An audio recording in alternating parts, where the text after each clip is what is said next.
Hello good morning बच्चों, welcome to the DAV college online e learning app.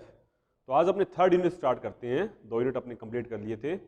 Third unit आपका प्रत्यास्था यानी elasticity क्या होता है। फर्स्ट यूनिट अपने स्टडी किया है वेक्टर कैलकुलस के रिगार्डिंग है, जिसमें सदिश के बारे में पढ़ते हैं, उनके संयोजन के बारे में पढ़ते हैं, कुछ अपने प्रमेय भी पढ़ी थी, थ्योरम्स भी पढ़ी थी।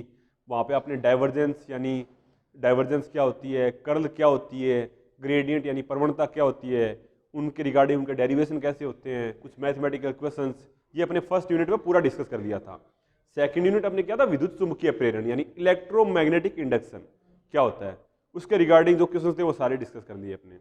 अब थर्ड यूनिट पे चलते हैं, वो आपका है प्रत्यास्था यानी इलास्टिसिटी। यूनिट 3 प्रत्यास्था।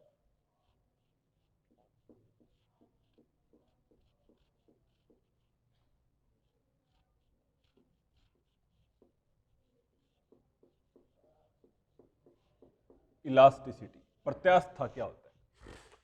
तो अब सबसे पहले अपने को समझ में आना चाहिए प्रत्यास्था होता क्या एक्चुअली। तो इस चैप्टर में जो मेन पॉइंट्स है, जो टॉपिक्स है एक्चुअली, वो आपने जो 11th क्लास में स्टडी किया हुआ ना, इलास्टिसिटी चैप्टर, प्रत्यास्था चैप्टर, उसके रिगार्डिंग वाली टॉपिक्स है मोस्टली, और कुछ टॉपिक्स है वो थोड़े से डिफरेंट आएंगे एक्चुअली। तो जो कॉमन टॉपिक्स है, क्या क्या टॉपिक्स है, उनकी एक्चुअली मैं सीक्वेंस लिख देता हूं कि क्या क्या चीजें जो अपने पहले ऑलरेडी रीड कर चुके हैं और उसमें क्या क्या फर्क है। तो मेन टॉपिक्स एक्चुअली क्या है और क्या क्या आपको पूछा जा सकता है और कितने नंबर की फॉर्म में उस पर क्वेश्चन आ सकता है, कितने मार्क्स में क्वेश्चन आ सकता है। Main topics. सबसे पहला क्वेश्चन तो क्या होता है, व्हाट इज इलास्टिसिटी यानी प्रत्यास्था क्या होती है, ये आपको डिफाइन करना सबसे पहला। मतलब इलास्टिसिटी, प्रत्यास्था क्या होती है, इसको डिफाइन करना। फर्स्ट क्वेश्चन आता है आपका, व्हाट इज इलास्टिसिटी या what do you understand by elasticity, प्रत्यास्था से आप क्या समझते हैं। तब होता क्या एक्चुअली प्रत्यास्था। जैसे मान लीजिए आपके पास कोई भी पदार्थ है, आप उस पर क्या लगाते हो, कोई बाहर से एक्सटर्नल फोर्स लगा रहे हो, बाह्य बल लगा रहे हो, जिससे उसकी शकल सूरत मतलब उसकी शेप वगैरह चेंज हो जाए। तो चेंज होगी, फिर अगर आप उस बल को हटाते हो, एक्सटर्नल फोर्स को रिमूव करते हो, तो क्या होता है, वो पदार्थ वापस पुनः उसी स्थिति को, जो उसकी ओरिजिनल सिचुएशन थी, उसको गेन करने की कोशिश करता है। और पदार्थ की या किसी भी मैटर की इस प्रॉपर्टी को क्या कहते हैं, इलास्टिसिटी कहते हैं, प्रत्यास्था कहते हैं। यानी कोई भी पदार्थ है, उस पर अगर आप बाह्य विरूपक बल लगा के, एक्सटर्नल डिफॉर्मिंग फोर्स लगा के उसकी सिचुएशन, उसकी स्टेट, उसकी शेप को चेंज करने की कोशिश करते हो, और जब आप एक्सटर्नल फोर्स को हटा लेते हो, रिमूव कर लेते हो बाह्य बल को, तो पदार्थ पुनः उसी अवस्था में आने की कोशिश करता है या आ जाता है। पदार्थ के इस गुण को क्या कहते हैं, यानी सब्सटेंस की इस प्रॉपर्टी को क्या कहते हैं, इलास्टिसिटी कहते हैं, प्रत्यास्था कहते हैं।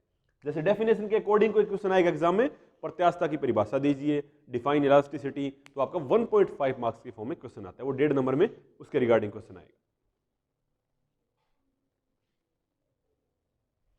तो इस टाइप का क्वेश्चन आपको 1.5 मार्क्स में मिलेगा। What do you understand by elasticity या प्रत्यास्था से आप क्या समझते हैं, पहली चीज। दूसरा आता है आपके पास प्रतिबल यानी स्ट्रेस क्या होता है, प्रतिबल, स्ट्रेस। और तीसरा टॉपिक आता है स्ट्रेन यानी विकृति, विकृति, स्ट्रेन। स्ट्रेस क्या होता है और स्ट्रेन क्या होता है। अब देखिए एक्चुअली पहले अपने स्ट्रेन को डिफाइन करते हैं, उसके बाद में स्ट्रेस पे आएंगे। तो आपके पास मान लीजिए कोई ऑब्जेक्ट है, अब ये मैथमेटिकल टर्म डिफाइन करते हैं अपने। जैसे ये ऑब्जेक्ट है, मेरे पास एक लेंथ का ऑब्जेक्ट है, लंबाई वाला। अब मान लेते हो इसकी लंबाई क्या है, एल लेंथ है, इसकी एल लंबाई है। अगर इसके नीचे ये अगर प्लास्टिक का ऑब्जेक्ट हुई है, तो इसके नीचे कोई वजन लटकाएं, तो इसकी लंबाई में क्या होता है, परिवर्तन होता है, इसकी लेंथ में चेंज होता है। तो मान लीजिए पहले इसकी लेंथ क्या है, एल है, और नीचे कोई एक्सटर्नल फोर्स लगाने की वजह से, बाह्य बल लगाने की वजह से इसकी लंबाई में परिवर्तन होकर कितना हो जाता है, डेल्टा एल चेंज हो जाता है। तो डेल्टा एल और एल का जो अनुपात होता है, यानी लंबाई में परिवर्तन डिवाइडेड बाय प्रारंभिक लंबाई, यानी change in length divided by original length, इस क्वांटिटी को क्या कहते हैं, एक्चुअली विकृति कहते हैं हमने। मतलब पहले तो चेंज क्या हो रहा है, मतलब अगर विकृति को डिफाइन करना हो तो आप क्या बोलोगे, change in quantity upon original quantity, change in quantity upon original quantity. तो क्वांटिटी क्यों लिखा है मैंने, क्योंकि कोई भी चीज हो सकती है, वो लंबाई हो सकती है, क्षेत्रफल हो सकता है और आयतन हो सकता है, यानी लेंथ हो सकती है, एरिया हो सकता है, वॉल्यूम हो सकता है। तो उसके बेसिस पे आप विकृति को 3 टाइप्स की डिफाइन कर दोगे। जैसे लंबाई की बात करें अपने, तो उसको क्या बोलोगे, इसकी 3 कैटेगरी आ जाएगी, 3 टर्म्स में आ जाएगा, ये 3 टाइप्स की स्ट्रेन होगी। अगर लेंथ के लॉन्ग बात करें तो उसको बोलोगे आप लॉन्गिट्यूडिनल स्ट्रेन, यानी अनुदैर्ध्य विकृति, लॉन्गिट्यूडिनल स्ट्रेन। और अगर आयतन के संबंधित बात करोगे तो आप उसको बोलोगे वॉल्यूम स्ट्रेन या वॉल्यूमेट्रिक स्ट्रेन, वॉल्यूमेट्रिक स्ट्रेन। और अगर एरिया में चेंज के रिगार्डिंग बात करोगे तो उसको बोलते हैं एक्चुअली नॉर्मल स्ट्रेन, नॉर्मल, या फिर उसको बोलते हैं शियरिंग स्ट्रेन। लॉन्गिट्यूडिनल मतलब अनुदैर्ध्य, वॉल्यूमेट्रिक मतलब आयतनिक विकृति, नॉर्मल मतलब अभिलंब विकृति उसको बोल सकते हो आप, या फिर शियरिंग स्ट्रेन, इसको क्या बोलते हैं, स्पर्शीय की फॉर्म में बोला जाता है। तो आप 3 टाइप्स की स्ट्रेन डिफाइन कर सकते हो, विकृति को आप परिभाषित कर सकते हो। ठीक है, तो change in quantity upon original quantity. जैसे लॉन्गिट्यूडिनल स्ट्रेन की बात करेंगे तो अगर आप किसी ऑब्जेक्ट की लंबाई में परिवर्तन डेल्टा एल, ओरिजिनल लेंथ क्या है, एल है, तो delta L upon L. Similarly यहाँ पे delta we upon we.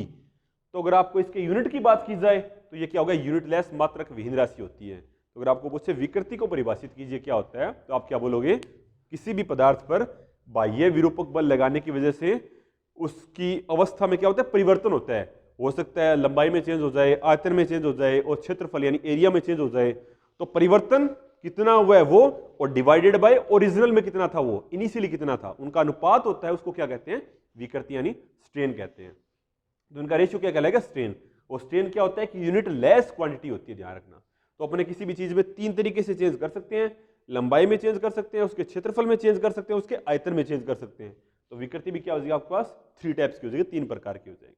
Clear, तो ये हो गया आपके पास स्ट्रेन। फिर आते हैं अपने स्ट्रेस पे। स्ट्रेस क्या होता है एक्चुअली, स्ट्रेस होता है जैसे कोई ऑब्जेक्ट है, आप उसकी लंबाई में चेंज कर रहे हो, तो आप उसके अनुप्रस्थ काट का क्षेत्रफल है, जिसको वो क्या होगा, सर्कुलर क्रॉस सेक्शन होगा, उसके ऊपर कोई फोर्स लगा रहे होंगे। या फिर क्या, अगर आप किसी ऑब्जेक्ट है उसका वो क्यूब मान लेते हैं, तो क्यूब के किसी एक फेस पे अगर आप फोर्स लगा रहे हो तो उसकी वजह से उसका वो फेस चेंज हो जाएगा। तो कितना फोर्स लगा रहे हो और कितने एरिया पे लगा रहे हो, उनका जो रेशियो होता है ना, उसको क्या कहते हैं, स्ट्रेस कहते हैं। यानी स्ट्रेस को अगर डिफाइन करना हो तो आप क्या बोलोगे, फोर्स पर यूनिट एरिया। ये फोर्स एक्चुअली कौन सा होता है, डिफॉर्मिंग फोर्स, जिसकी वजह से उस ऑब्जेक्ट की शेप है वो चेंज हो रही है। तो deforming force per unit area is defined as stress. यानी बाह्य विरूपक बल को अगर क्षेत्रफल से भाग दे दिया जाए, जितने क्षेत्रफल पर वो लग रहा है, तो वो जो क्वांटिटी आती है, जो उसको क्या बोलोगे आप, प्रतिबल बोलोगे। और प्रतिबल का अगर मात्रक देखा जाए यहां से, तो फोर्स का क्या होता है, न्यूटन, और एरिया का होता है मीटर स्क्वायर। तो अगर आपको पूछे स्ट्रेस का ऐसा यूनिट क्या होता है, तो आप क्या बोलोगे, न्यूटन पर मीटर स्क्वायर। तो एग्जाम में आपका 3 मार्क्स की फॉर्म में या फिर 1.5 मार्क्स के फॉर्म में स्ट्रेस और स्ट्रेन की डेफिनेशन पूछी जा सकती है, प्रतिबल और विकृति की परिभाषा भी पूछी जा सकती है। हो सकता है किसी एक की परिभाषा पूछी जाए, या फिर दोनों की परिभाषा, दोनों की डेफिनेशन भी आपसे पूछी जा सकती है। क्लियर, तो ये 2 टॉपिक थे अपने पास, 3 टॉपिक्स।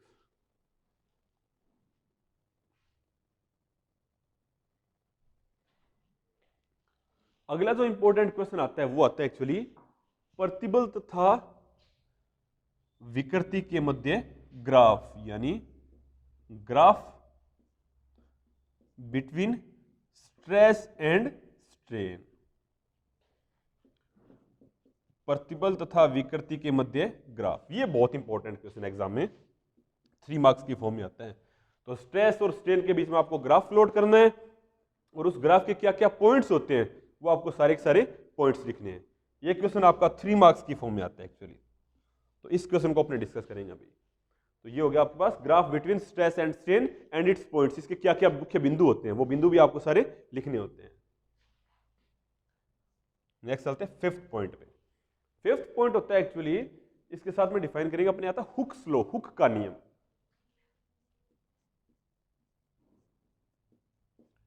हुक्स लॉ, हुक का नियम क्या होता है, हुक का नियम, और उसके आधार पे अपने आगे क्या डिफाइन करते हैं, different types of modulus of elasticity, विभिन्न प्रकार के प्रत्यास्थता गुणांकों की बात करेंगे। यानी इसको डिफाइन करेंगे। इसको डिफाइन करने के बाद में नेक्स्ट आपका 6th टॉपिक आ जाएगा types of elastic constants, types of elastic constants, विभिन्न प्रकार के प्रत्यास्था गुणांक। तो ये 3 टाइप्स के होते हैं, 3 टाइप्स ऑफ इलास्टिसिटी कांस्टेंट होते हैं। प्रत्यास्था गुणांक 3 प्रकार के हैं। पहला कौन सा होता है? यंग प्रत्यास्था गुणांक, यंग्स मॉड्यूलस ऑफ इलास्टिसिटी, उसको Y से डिनोट करते हैं। दूसरा होता है बल्क मॉड्यूलस ऑफ इलास्टिसिटी, जिसको बोलते हो आप आयतन प्रत्यास्था गुणांक। थर्ड होता है मॉड्यूलस ऑफ रिजिडिटी, जिसको बोलते हो आप दृढ़ता गुणांक, उसका सिंबल होता है नीटा। ये 3 टाइप्स के आपके पास डिफरेंट टाइप्स ऑफ क्या होते हैं? इलास्टिक कांस्टेंट्स होते हैं, विभिन्न प्रकार के प्रत्यास्था गुणांक होते हैं। यंग प्रत्यास्था गुणांक, आयतन प्रत्यास्था गुणांक और दृढ़ता गुणांक यानी मॉड्यूलस ऑफ रिजिडिटी। तो अब इनका संबंध कैसे आएगा? जैसे आपने क्या किया था, स्ट्रेस को 3 टाइप्स का डिफाइन किया था, सेम उसी तरीके से प्रतिबल भी क्या हो जाएगा आपका? 3 प्रकार का हो जाएगा। लंबाई वाले केस में जो स्ट्रेस यानी प्रतिबल परिभाषित करोगे तो वो कौन सा आएगा? अनुदैर्ध्य प्रतिबल यानी लॉन्गिट्यूडिनल स्ट्रेस। फॉर्मूला ये है फोर्स पर यूनिट एरिया। दूसरा डिफाइन करोगे आप नॉर्मल स्ट्रेस, वो वॉल्यूम के केस में आती है, यानी सेकंड कौन सी आएगी? अभिलंब प्रतिबल, नॉर्मल स्ट्रेस वॉल्यूम के केस में। थर्ड कौन सी आएगी आपके पास?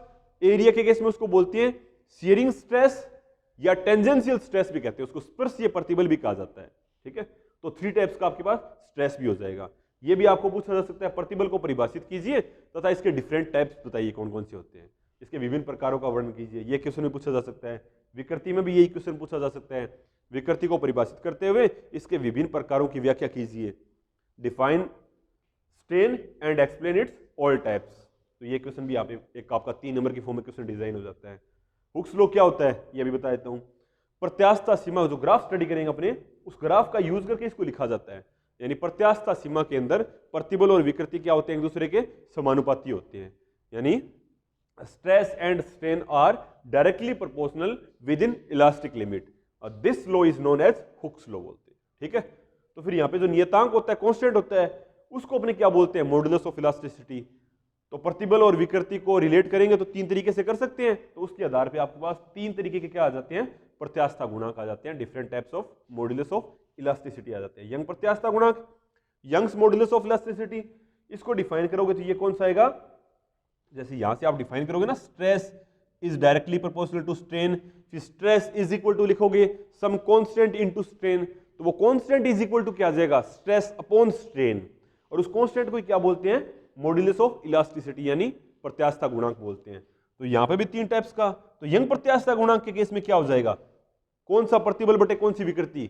अनुदैर्ध्य प्रतिबल तथा अनुदैर्ध्य विकृति के अनुपात को क्या कहते हैं? यंग प्रत्यास्था गुणांक कहते हैं। यानी अगर आपको पूछे define Young's modulus of elasticity, तो आप क्या बोलोगे? It is defined as the ratio of longitudinal stress to the longitudinal strain. दूसरा आता है आयतन प्रत्यास्था गुणांक यानी बल्क मॉडुलस ऑफ इलास्टिसिटी। इसके बारे में आप क्या बोलोगे? यानी आपका ये प्रत्यास्था गुणांक क्या होता है? आयतन की बात कर रहे थे अपने, यानी आप क्या बोलोगे? अभिलंब प्रतिबल डिवाइडेड बाय आयतन विकृति, यानी it is defined as the ratio of normal stress to the volumetric strain. तीसरा आता है मॉडुलस ऑफ रिजिडिटी, दृढ़ता गुणांक। ये क्या होता है आपका? It is defined as the ratio of shearing stress to the shearing strain और tangential stress to the tangential strain. यानी अपरूपण प्रतिबल तथा अपरूपण विकृति के अनुपात को क्या कहते हैं? अपरूपण प्रत्यास्था गुणांक कहते हैं। या फिर आप अपरूपण की जगह स्पर्शीय वर्ड भी यूज कर सकते हो। स्पर्शीय प्रतिबल तथा स्पर्शीय विकृति के अनुपात को क्या कहते हैं? अपरूपण गुणांक, या इसको दृढ़ता गुणांक भी कहते हैं। तो कंफ्यूज मत होना इसके दोनों में, यानी दृढ़ता गुणांक या फिर अपरूपण प्रत्यास्था गुणांक। तो आप उनको प्रॉपर्ली डिफाइन कर दोगे 1 बाय 1। तो इनकी डेफिनेशंस भी आपको पूछी जा सकती है। ठीक है, ये हुक्स लॉ पूछेगा, इसके आधार पर इनको परिभाषित करना। तो ये क्वेश्चन भी आपका 3 मार्क्स के फॉर्म में आ सकता है। क्लियर? अब एक्चुअली ग्राफ क्या होता है, ग्राफ किस टाइप का प्लॉट होता है, ये और देखते हैं अपनी, इसको प्लॉट करके देखते हैं और इसके क्या क्या पॉइंट्स होते हैं वो बताता हूं आपको।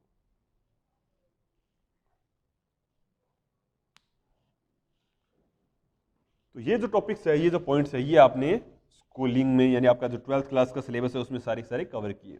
तो graph between stress and strain.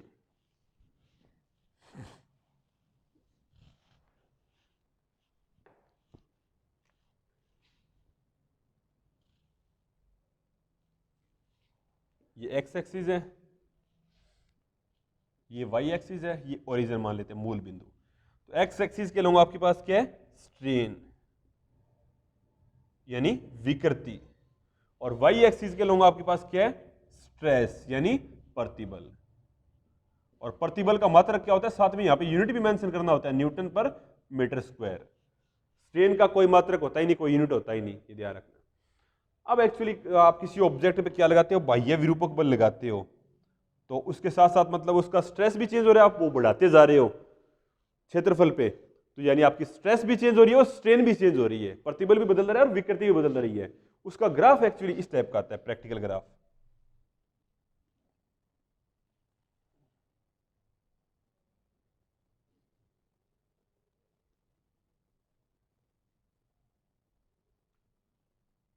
तो इसमें ये एक तो ये लास्ट पॉइंट है, यहाँ पे डिफरेंट टाइप्स ऑफ पॉइंट्स होते हैं। एक ये पॉइंट है, एक ये पॉइंट है,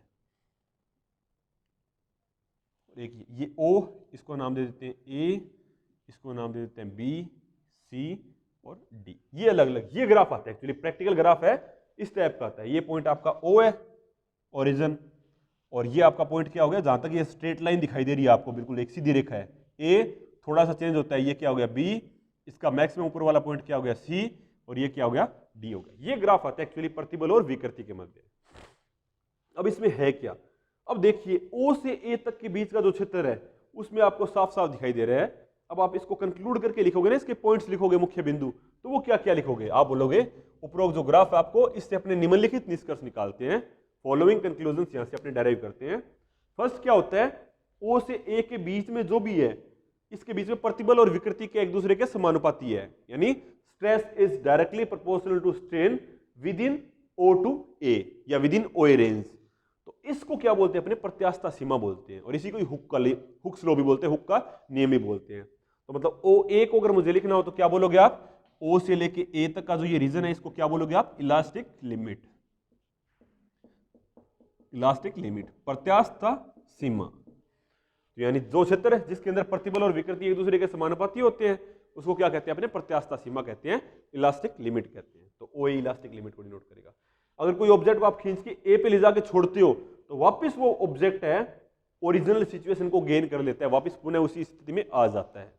ठीक है, तो अगर ए पे लाके छोड़ेंगे तो वापस ओ पे आ जाएगा। ए तक मतलब स्ट्रेच करके छोड़ दिया आपने किसी ऑब्जेक्ट को प्रत्यास्थता सीमा के अंदर, तो पुनः उसकी ओरिजिनल सिचुएशन को गेन कर लेता है।